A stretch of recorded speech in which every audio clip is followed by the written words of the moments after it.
and welcome back. If this is your first time being here, thank you for coming. We look forward to your input tonight. Thank you again for your cooperation when being assigned to tables. I know we like to sit with our friends. I do too. And tonight we wanted to kind of spread you out so that you have opportunity to meet others and to think through the process with some like-minded people and maybe some people that have other questions that you haven't thought of. If you missed our meetings from the spring, you have the opportunity to pick up those materials. I think, or you may have picked them up. I think they're along the side or back there, attorney. Can you speak? Oh, I'm sorry. Can you hear me now? Yeah, we can hear it up here. Can you got me? Take it better. I'm sorry. If you weren't here in the spring and you want the paperwork from that, I think it's along the way, or you may have gotten it when it is, Dana, or it's in the packet. So you'll have that information from the spring so you can catch up. As a reminder, as we go through this process, you may have a question that arises in your group. It might be about this process or it might be about something else, but you have the opportunity to put in an input question on this form that you can see on the screen. It's the I have a question. And there's U-46 people representatives here tonight that might be able to answer your question, or if not, somebody will get back to you so that you can make sure that you have that question answered. Tonight, we're going to continue to build on that foundation for the recommendations that we will develop this fall.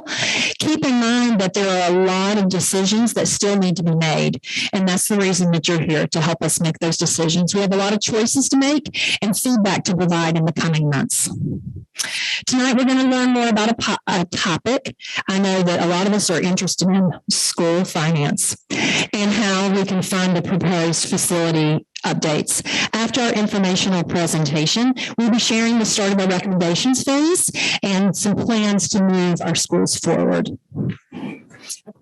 That you can stay up to date on all things through the Unite U-46 website and social media. If you want to go back, there's lots of graphs and different things that you can really get into some good learning one night. Now it's my pleasure to introduce the district's Deputy Superintendent of Operations, Dr. Ann Williams, to provide us with more information about how our schools are funded.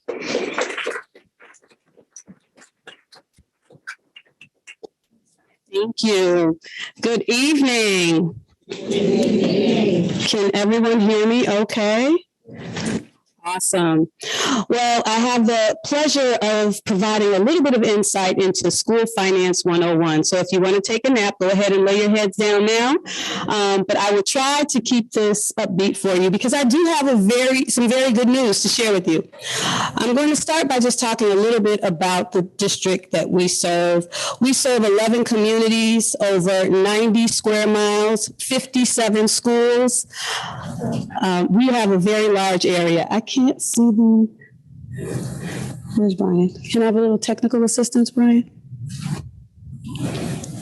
Can we enlarge the slide? Or can I walk over there?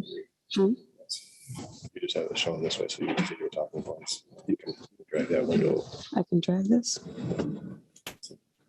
Nope. Oh, thank you. Thank you. All right, a little bit about our buildings. U-46 is one of the oldest districts in Illinois, with our first building being built in 1846. We have 57 school buildings, but we also have several ancillary buildings. We have 2 transportation centers. We have a food service commissary. So actually, we have over 60 buildings covering over 5.7 million square feet of land, which is similar to having 18 soldier fields to maintain and operate on a day-to-day basis. A few more fun facts about our district. We have roughly 6,000 staff members and over 40,000 devices between our students and our staff. And last year alone, we served nearly 6 million meals to our students. So now that we've spoken about that, I want to talk a little bit about our financial condition. Now, how many of you remember the days of deficit spending in U-46? Show of hands. Now, Dr. Sanders tells me that our last deficit budget was approved back in 2009, but I've got a great story to tell since that time. This slide reflects our reserves, which is similar to your bank account, what you have in savings. And as you can see, the yellow bars reflect our revenue, the income that we receive every year. And the greenish blue bars represent our expenditures. And as you can see, every year for the past 4 years at least, our revenue has been higher than our expenditures, resulting in an increase to the black bar, which is our fund balance, again, our savings account. So since 2009, when we had those deficit budgets, we've been increasing our savings account year over year. So that's good news. That means that we have money in the bank to do some things to improve our facilities. Can you hear me okay in the back? Okay. So now let's talk about the recognition that we've received. The Illinois State Board of Education provides each school district, and there are 851 school districts in the state. Each school district receives a designation every year from the state board, and they look at several factors as it relates to your financial condition. Now, back in the days of deficit spending, we were in the low stage. It's called financial watch. The state watches you very closely as it relates to your spending. But since 2014, we have received every year the highest designation of financial recognition. Now, along with that state recognition, we have received international recognition for the last 6 years from the Association of School Business Officials International. The two types of recognition that we've received from them are the Meritorious Budget Award, which looks at how transparent we are in our budgeting process. Are we providing information that is easily understandable to the taxpayers? And we received that award for 6 years, in addition to the Certificate of Excellence in Financial Reporting. Now, the Certificate of Excellence is actually a representation of what is considered the gold standard in financial reporting. Now, that's the gold standard on an international level that U-46 has received for the past 6 years. So I think you should give yourselves a round of applause because you've been doing an extraordinary job. So we've received state recognition, we've received international recognition, and we've received recognition from our bond agencies. Now, you may be wondering, what is a bond agency? A bond agency is kind of like the ultimate credit card for a school district. So when you think about your S&P bond rating, you want to have a high number, just like a credit card. We all know the benefits of having a good credit score. If you have a good credit score, you get better rates on mortgages, better rates on automobiles, more of a limit on that credit card so you can go shopping. It's the same thing. So our S&P bond rating is at the highest level. We were upgraded just last year from a AA- to an AA rating, which is the second highest out of, I think there's about 10 different ratings. They go all the way down to a D. So we are almost at A+.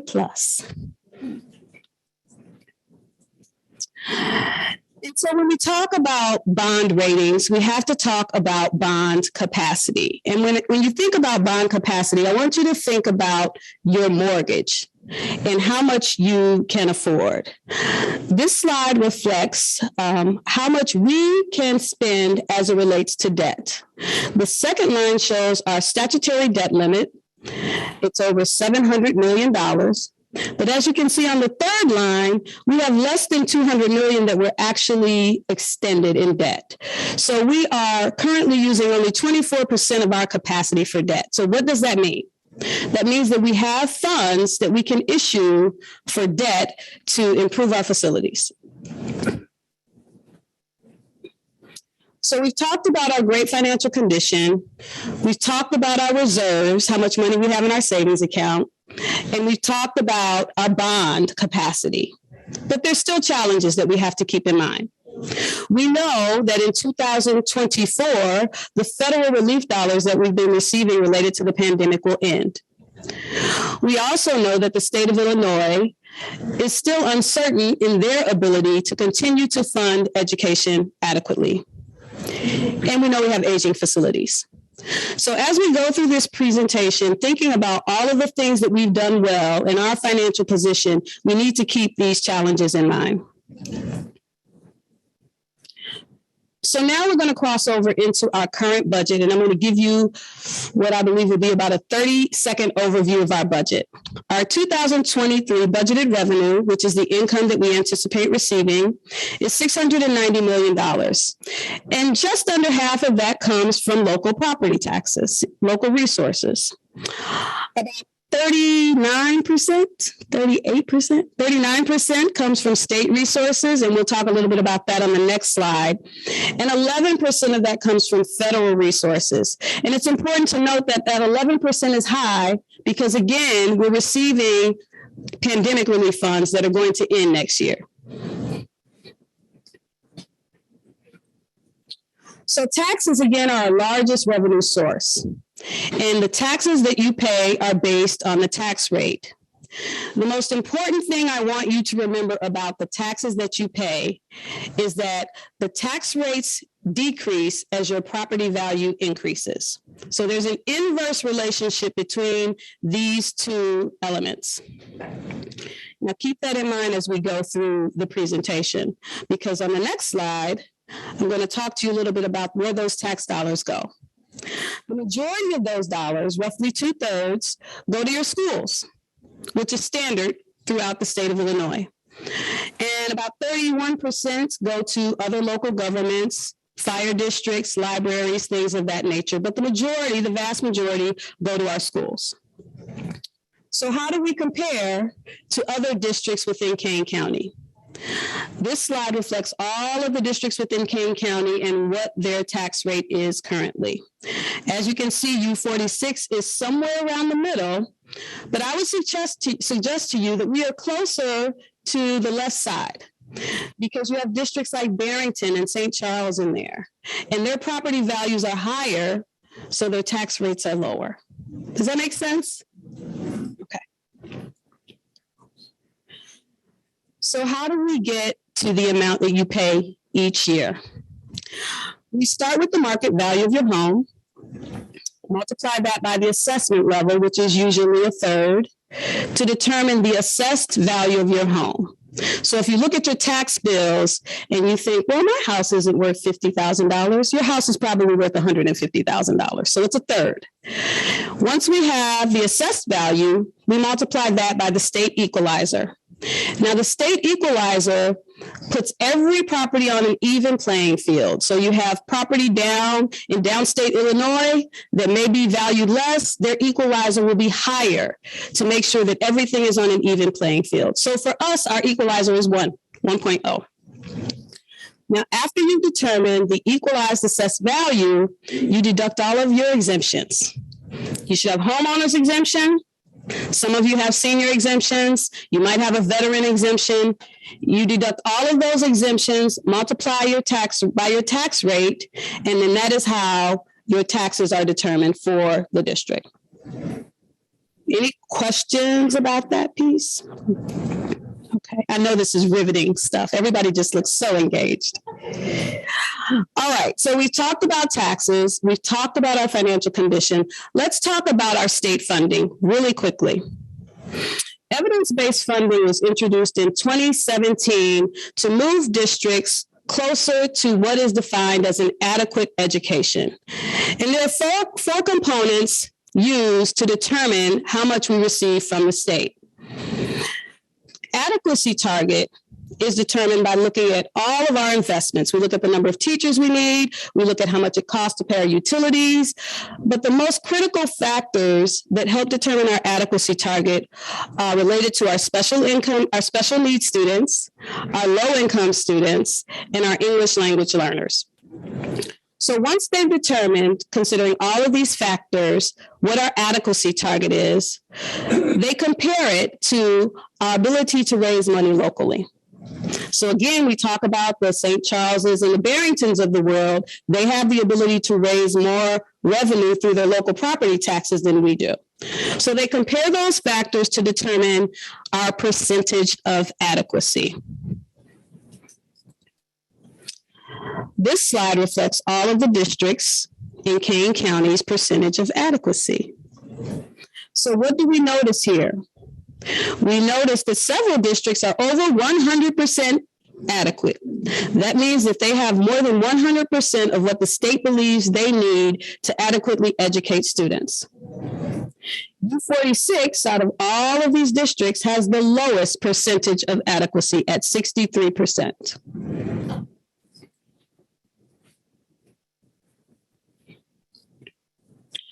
So with that in mind, we look at our expenditures. Our total expected expenditures for this year are $696 million, with the vast majority of that going to salary and benefits. We have for this year a slight increase in capital outlay as we plan for some maintenance projects. We have purchase services, a slight increase there due to the additional need for PPE and some of those things relating to the pandemic. And we have our supplies and materials and some other miscellaneous expenditures there. So now you know that we have extraordinary financial condition. You know that we have money in the bank. You know that we have a credit card with a balance that we can spend a few dollars on. So let's talk about how we can fund some of our building improvements. There are three ways to fund buildings. First, we can use our operating expenses, and that's like your regular checking account. At the end of the month, we pay salaries, we pay utilities, we pay all of those bills. So we can use some of that funding to pay for some of our building improvements. We can also use our reserve funds, and again, that's the savings account.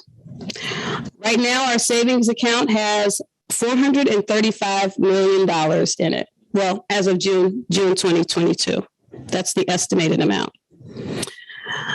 The last funding source that we'll talk about is bonds. And we will get into this a little bit deeper when Mr. Lindholm presents. But bonds, again, are like a mortgage. You issue bonds, you receive a large source of money, and you pay that back over time, just like your mortgage. Now, this slide illustrates an example of how we can actually issue bonds and keep the taxpayer's payment the same. As you can see from the green bar across the top, that is the amount of debt that we can issue. The yellow bars indicate what our existing debt is. And over time, as you pay that debt down, you owe less, which leaves that white area between the yellow bar and the green bar across the top as room for you to issue bonds and keep the taxpayer's payment the same. So this slide reflects how we do that. Again, as you pay off your existing debt, that gives you more room to issue debt, but to maintain a stable tax bill for our taxpayers.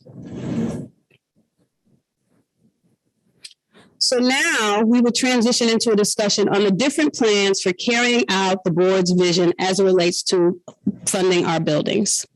You will see that some of the plans are essentially self-funded, requiring no additional borrowing to deliver these amazing benefits to our community.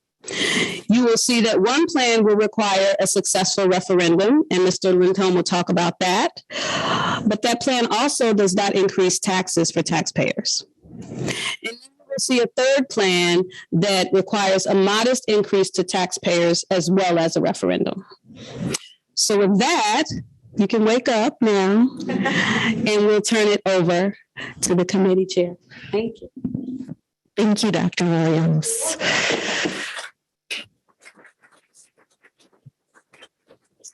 All right, that information will be really helpful as we transition into this next phase of our Unite U-46 process tonight.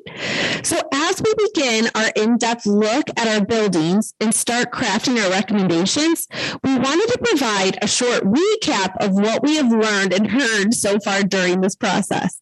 Feels like quite some time ago when we started, so we thought we'd begin by sharing with you a little bit about what our charge was.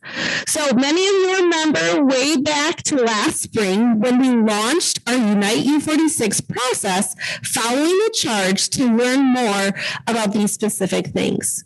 The vision of the Board of Education to close, rebuild, repurpose, or remodel our oldest elementary school buildings, move to a true middle school model with grades 6 through 8, and expand pre-K programming in our district. the long-term challenges regarding facility maintenance and repair, how buildings impact student performance, current enrollment projections and how they impact long-range facility planning, and also that DLR Educational Facility Master Plan and the recommendations and timeline. So, based on what we learned, we were charged with coming together to develop recommendations about how U-46 can best support students through the transition to middle school and pre-K and potential new boundaries. Building improvements, buildings that were recommended as candidates to be retired, rebuilt, or repurposed, when building improvements should be made, and the funding that's available and some options. So we started to work to fulfill this charge in the spring when we held 3 community engagement sessions just like tonight. We were excited to have more than 500 community members participate, both here and on Zoom. So to help you learn more about these sessions and our process, we've put together a detailed recap document that can be reviewed on our website, and there are also printed copies in your folder. So during these sessions that we held, we learned more about our district and the facilities master plan, how buildings impact students' success, and why U-46 is transitioning to provide pre-K for more students and moving to a middle school model for our 6th through 8th grade students. So while we learned a lot from our presenters, just like tonight, we learned even more from all of you during our small group work. So remember, you can get more details about what we learned and what we heard in that process update document that can be found in your folder or online. So if we take a look back at our first session, many were surprised by the old age of many of our U-46 buildings, the district's strong financial standing and reserve balance, and the need to retire, rebuild, and renovate many of our schools. Participants also provided feedback on what should be addressed through this Unite U-46 process. During our second session, we learned what is possible when it comes to updating our school buildings in the future we are preparing our students for.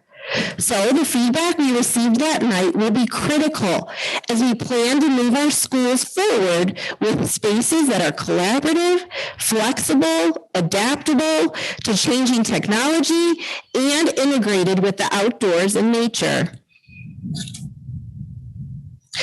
It's important to remember that any facility updates that we do will address safety and security issues, ADA accessibility, and indoor environmental quality, which includes things like lighting, ventilation, and temperature control.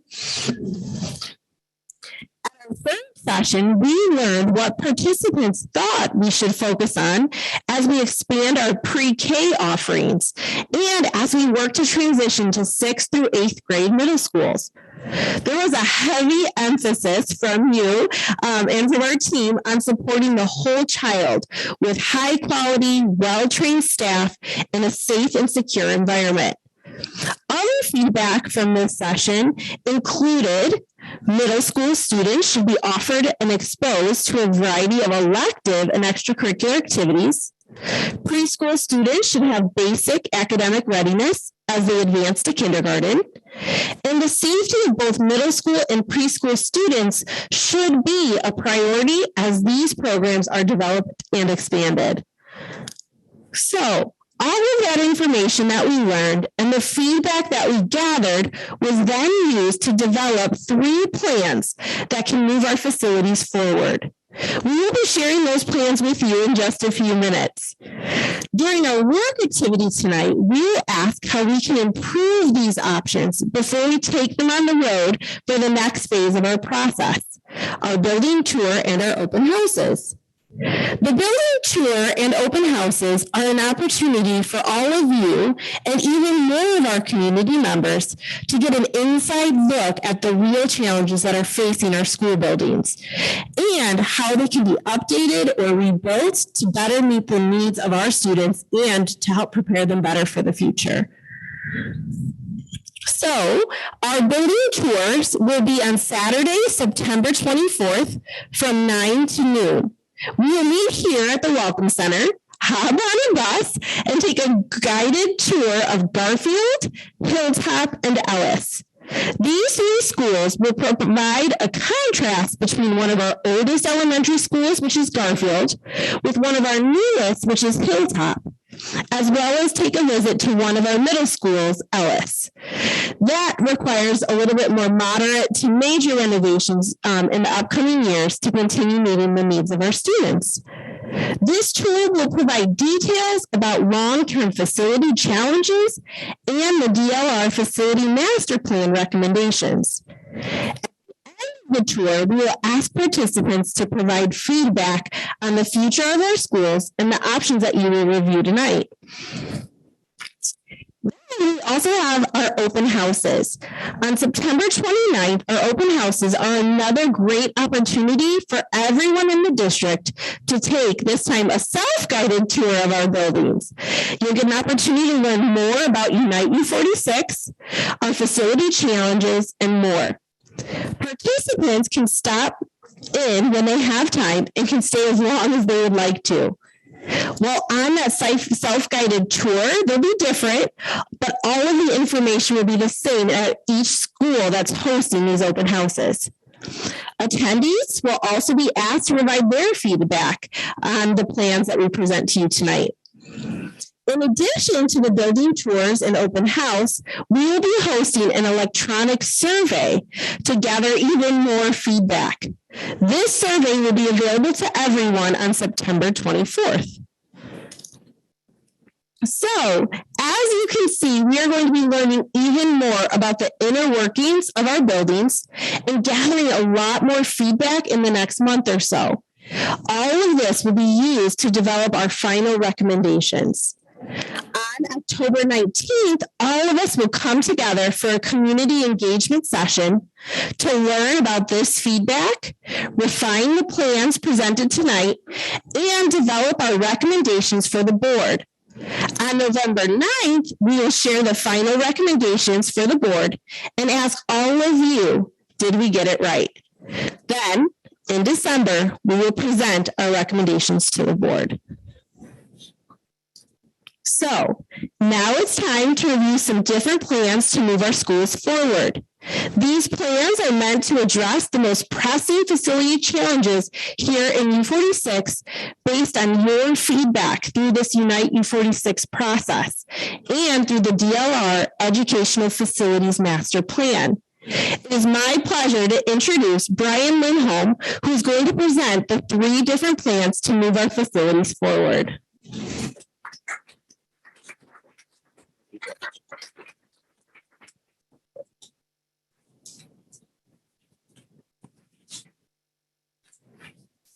All right. Well, thank you, Dana.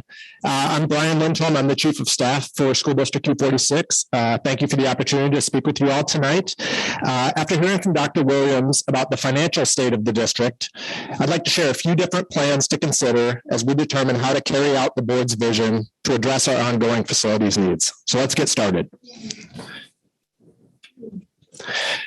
The first few slides will summarize what we are considering our base case scenario, or Plan A. The first piece of this plan is the repurposing of Hawk Hollow Elementary as a middle school. This work is already underway. Timeline has been approved by the Board of Education. Staff members and families have been notified, and construction bids will come to the board later this fall. Work will start literally the day after school is out in the spring, and the school will be under construction all of next year. So this will be the last year that Hawk Hollow will be an elementary school. Next year it will be offline as the construction continues, and then it will open as a middle school in the fall of 2024.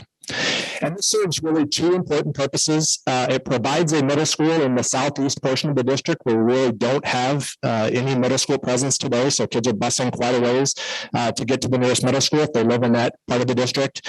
And the other thing is it provides us extra capacity at the middle school level as a system as we roll sixth graders up to the middle school. So it's about 2,500 additional middle school students that we need to find space for across our district.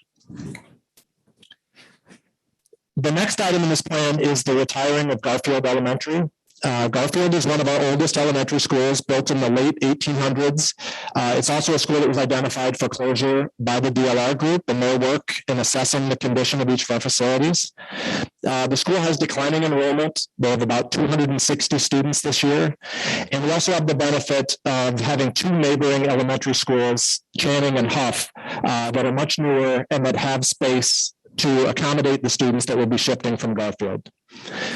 So we're working now to finalize a plan and a timeline for this move, and we'll be bringing it to the board later this fall. But this is a change that we are committed to making to better serve these students and also allow us to operate more efficiently as a district. We would maintain the building and use it as a possible transition space for students if we're able to rebuild some of our other elementary schools, which you'll be hearing about tonight. But this move would provide some immediate savings for the district by consolidating administrative positions, custodial positions, and possibly a few teaching positions if we're able to optimize our class sizes at Channing and Huff after the shift occurs. This plan will also include updates to our elementary schools to allow us to host pre-K classes. This does not necessarily mean we would run pre-K in every elementary building, and perhaps we would start with adding an additional site per network so that we would have more pre-K presence in all of the different segments of our district. It will allow us to gradually increase our ability to serve more pre-K students from their home schools and away from the early childhood center model. During the second session in the spring, we went into a lot of detail about the benefits of allowing students to attend pre-K in their elementary home schools. Research has shown the proximity or even potentially the ability to walk to school increases participation in pre-K programs, especially among lower income students. It also eliminates a transition year for students, and it provides an extra year for families to build connections with the school. Adding pre-K to our elementary schools would also allow us to eventually retire Illinois Park and Moore 4 as early childhood centers. We've long known that Illinois Park is not an ideal location to host a pre-K program due to heavy traffic and limited parking. Because we only offer one-way transportation, there's often a bottleneck with parents picking up and dropping off at the busy intersection of Wing Street and McLean Boulevard. And the district is also spending well over $100,000 annually renting space on McLean Boulevard for the Moore 4 program. So this would allow us to get out of that lease going forward. This slide shows that because the district has carefully managed its finances, as you heard from Dr. Williams, we would be able to either pay for this plan entirely from our reserves or issue a relatively small new operating bond under the debt limit, as Dr. Williams demonstrated.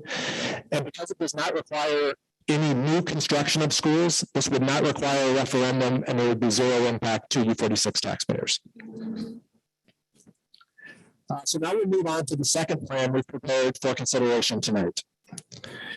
Our second plan includes all of the items that were covered previously.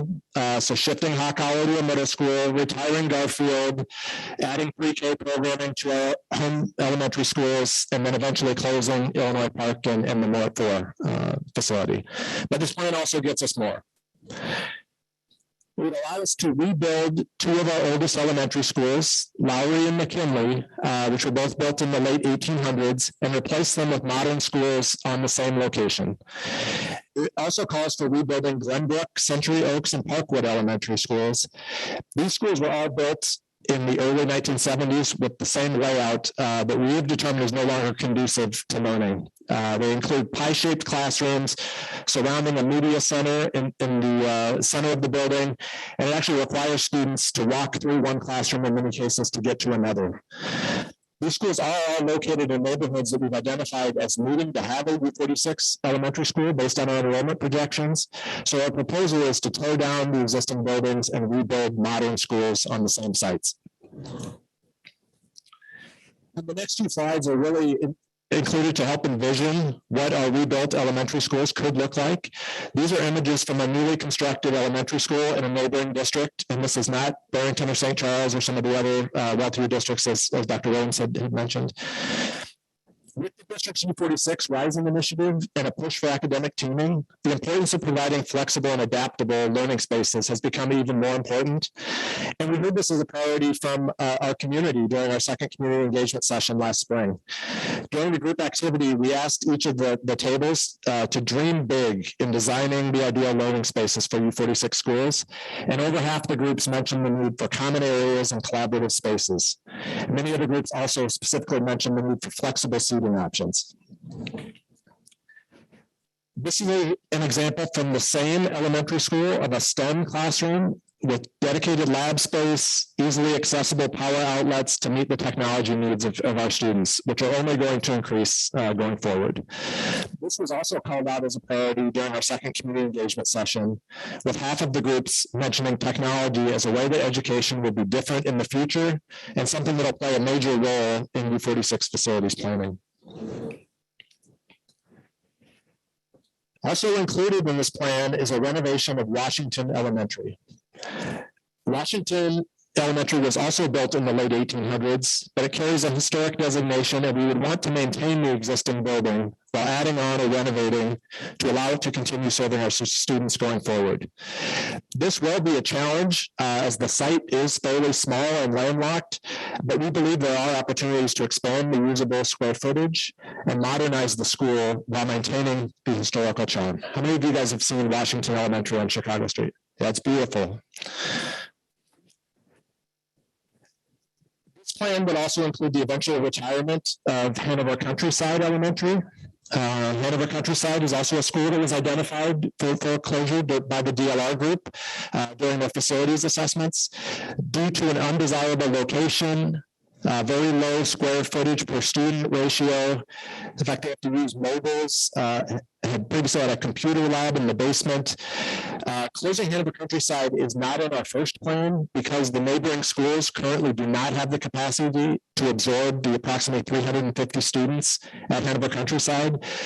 So without some combination of renovations or additions or redrawing our elementary boundaries across the district, we don't currently have an easily accessible place to move these students. Glenbrook Elementary in particular would stand to receive many of the Hanover Countryside students, and that was one of the schools that I just mentioned for potentially rebuilding. So rebuilding that school would need to take place first before we could close Hanover Countryside. So this is likely several years away. One of the other findings from the DLR group's recommendations that were presented to the Board of Education last fall was that our district has been consistently underinvesting in the annual maintenance and repair needed to maintain our aging facilities. So this plan calls for an additional $10 million per year to ensure that our facilities are proactively maintained. This would include needed investments to make sure our buildings are all ADA accessible. They're up to date with safety and security features, including secured entryways, lockable doors in every classroom, modern temperature controls, lighting, and ventilation. It would also include maintaining playgrounds and outdoor spaces, as we heard from several groups last spring that highlighted the importance of outdoor learning environments and allowing an opportunity for our students to connect with nature.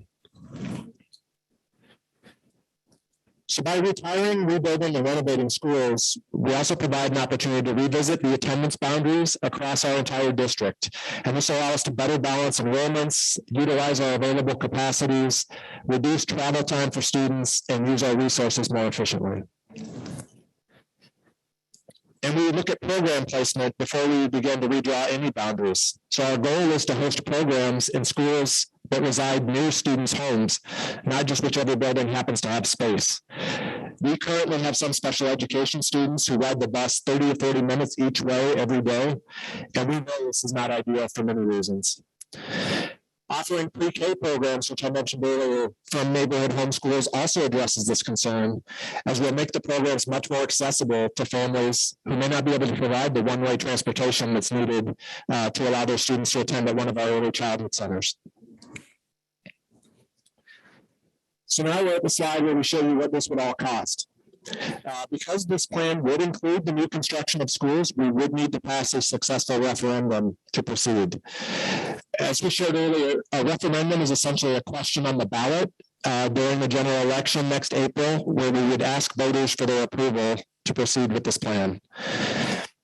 And as Dr. Williams mentioned earlier, this would be a zero tax rate change referendum. So we would be essentially asking taxpayers to allow us to maintain the current tax rate by issuing new debt as our current bond issuances are paid off. And the analogy that we came up with is it's like a home equity loan, where a homeowner restructures their loan to maintain their monthly payments over a new payout schedule, but they tap into the equity so that they could put on a new roof or remodel their kitchen. It's a similar thing that we're looking to do as a district. I realize this chart is probably not easy to read, maybe bordering on impossible, but in this, the yellow bars represent our current debt. So if you just focus on the colors, the yellow is our current debt, and you see that it is coming down in the next couple of years and then eventually completely going away in about 10, 12 years. As you can see, it also shows our opportunity to stabilize our debt level by passing a referendum in April that would allow us to maintain our current debt payment level while funding the facility investments that you just heard about. And that's the blue bars represented here. So the net impact to U-46 taxpayers would be no increase to the current tax rate. And so now we move into our final plan that we presented for consideration for tonight. Our final plan design builds on the last one you just saw. So it includes shifting Hawk Hollow to a middle school, adding pre-K programming in our neighborhood elementary schools so that we could eventually close Illinois Park and North 4, rebuilding the 5 elementary schools, increasing our annual maintenance spending by $10 million, as well as retiring Garfield and Hanover Countryside, revising boundaries, addressing program placement issues, et cetera. Difference in this plan is that it also calls for significant investment to our existing middle schools to ensure we are providing equitable access across the district as we work to implement our new middle school model with grades 6 through 8. We felt this was an important option to consider as we build a new middle school in Bartlett, but we also would be making sure that we were updating the other existing middle schools across the district. These renovations and enhancements would include additional and updated space to accommodate the approximately 2,500 more middle school students as we roll up our 6th graders. This would be more cafeteria space, gymnasiums, open learning spaces, maker spaces, STEM labs, and more. Our group identified the level of renovation required at each of our 8 middle schools, and it ranged somewhere between minor to moderate to major to meet our students' needs going forward. So the plan that you are looking at now considers the full cost, which is approximately $175 to $200 million to fund all of the needed renovations across these 8 schools. The next few slides are really to help you envision what a modern middle school looks like. These images are from a local middle school that opened very recently, and I realize they may seem almost over the top in some of the amenities compared to what we're accustomed to seeing in some of our older U-46 schools. This is really because we just haven't built any new schools in U-46 for nearly 20 years, and many of our buildings are, let's just say, way older than that. We've got some buildings that are seriously outdated. Teaching and learning calls for more than students quietly sitting in rows of desks and passively receiving instruction. We need to provide our students spaces to be up and moving around, collaborating in small groups, or even finding a quiet spot to read or work independently. So on this slide, it's another example of a learning space that's designed for small group instruction, while other students can work independently in a quiet or comfortable spot. During our second community engagement session, one of the groups reminded us in their written feedback that we need to keep in mind the learning needs of all of our students and include quiet, flexible, and various learning environments and learning styles within all of our buildings. So this is another image that highlights the common areas and collaborative working spaces that are being featured increasingly in modern school design. Our students deserve these same modern learning environments as much as kids in other districts. I'd like to share a story that we heard recently from one of our middle school principals. So when he first started, he was meeting with a group of students in the auditorium, and he was telling them about some of the other schools and the other districts that he had worked at previously.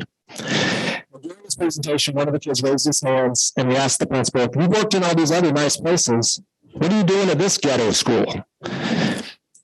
And the thing was, none of the students laughed, and none of the other students seemed fazed at all by the question. So it seemed like that's how they also thought, how they also felt about their school. So think about that for a moment. So again, now we're kind of at the money slide here. This slide shows that Plan C would require a successful referendum that would raise a larger amount of money to fund these additional renovations to our middle schools. We've estimated that the tax impact would be an additional $205 per year for the next 20 years for a homeowner with a property value of $300,000. So if your property value is $150,000, it would be half of that, or just over $100 per year. We realize this is a significant investment, but we also feel it's an important one to consider if we're truly invested in ensuring an equitable opportunity for all of our students to attend school in a modern facility that's more conducive to student learning.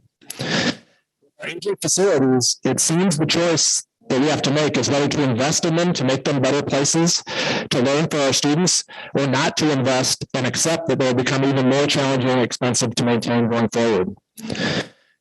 The return on investment is not just a superior educational experience for all of our U-46 students, it's also potentially increased property values across our district. And I also think we'd agree that no U-46 student should feel like they're going to a ghetto school.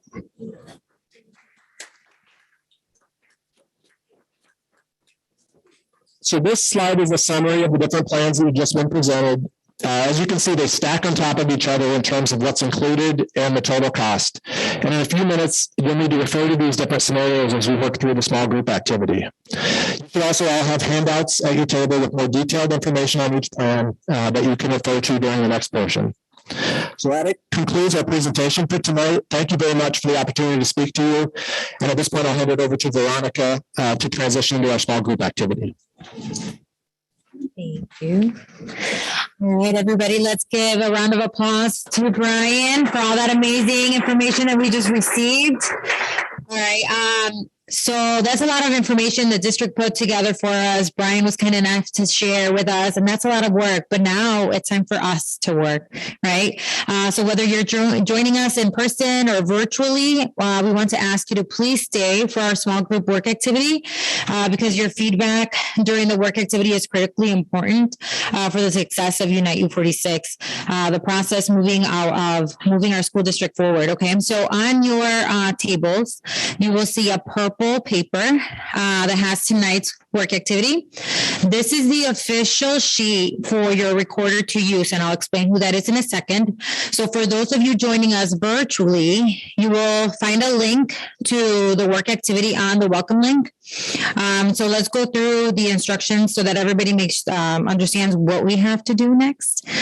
So at each table, you will select a recorder and a facilitator. So you need two people. Our virtual participants will do the same in a Zoom breakout room. And the recorder is responsible for completing that worksheet you guys have. Make sure to complete the information in the box in the upper right corner. And then the facilitator should facilitate discussion. So keep the group focused to the work that needs to be completed and on time. And then we're going to report back your table's results. Virtually, you will do the same. So please make sure the information is recorded. That is recorded on the group's worksheet. The official sheet reflects the general agreement of everyone in your group. We want to hear from everyone, not just the opinion of one or two individuals. So monitor your time to make sure you get the work done on time, and we will start reporting out at 8:30. So at the end of the Zoom session, they will also just submit one form. So everybody has one form, in person and virtual. Okay. So for our virtual participants, we will now be sending you to your breakout rooms. Remember, you will need to select one facilitator, one recorder for those in person as well. And if you have any questions in the Zoom, you guys can leave your Zoom and reach out for help. There will be somebody there. For those of you who are here in person, we are working now, and we are just remember, selecting your two people. And then at 8:30, we will report back. Thank you. We appreciate everyone staying on tonight to be in a room, to give your feedback and work within your groups and report back to us. And thank you for coming tonight. We just wanted to remind you of the building tour on September 24th, as well as our open houses for your self-guided tour of a few schools on September 29th. Our next community engagement sessions will be on October 19th, where we will refine options for moving forward, and on November 9th. So we hope that you join us and continue to stay engaged, ask questions, and give your feedback. We appreciate it. And we appreciate your patience this evening once again with the audio issues.